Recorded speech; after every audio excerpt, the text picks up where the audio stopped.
is that our values are that there is no physical injury to any person, no, regardless of their political beliefs, no, regardless of what they're wearing, what they look like. We are calling for this to be peaceful and nonviolent. We're also calling for there to be no damage to public property.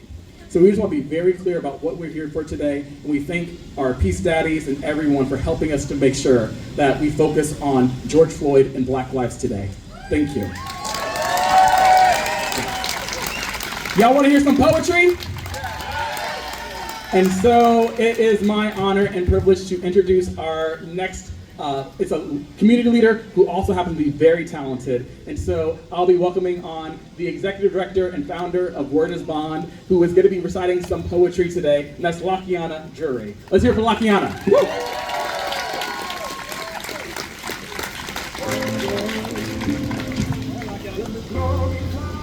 Great afternoon, y'all. How you doing?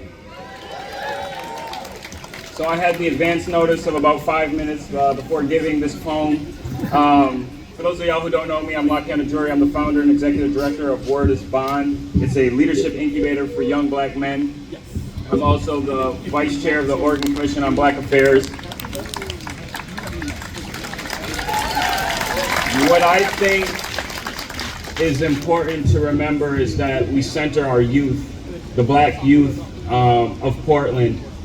When we have these marches, there's so many people to speak and so many topics to talk about, but Black youth go to school in this city every day without a true plan for their future.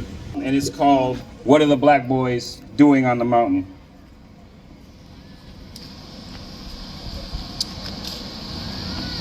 A tribe of Black boys shreds down the belly of Mount Hood. Defiant specks of mighty melanin juxtaposed against the steep, sloping white sheet of snow and ice. The inner city forgotten community Black boys are a magnificent sight to behold. Infinite untapped potential cutting unapologetic gashes across the side of the white mountain, thrusting their entire trauma-drenched bodies into their motions, crashing, lurching head over feet into frozen earth. Streaks of brilliance punctuated by violent tubbles, practicing newly learned movements in an alien ecosystem of timber, cold, and whiteness. Shackleless Black ankles strapped into boards they take to the slopes, gushing with promise. Little Black girl stares with wonder at the awe of which the sight that she beholds. She asks her mama, "Mama, what are the Black boys doing on the mountain? What are the Black boys doing on the mountain? What are the Black boys doing on the mountain? What are the Black boys doing on the mountain?" To be Black in Oregon, what a paradox.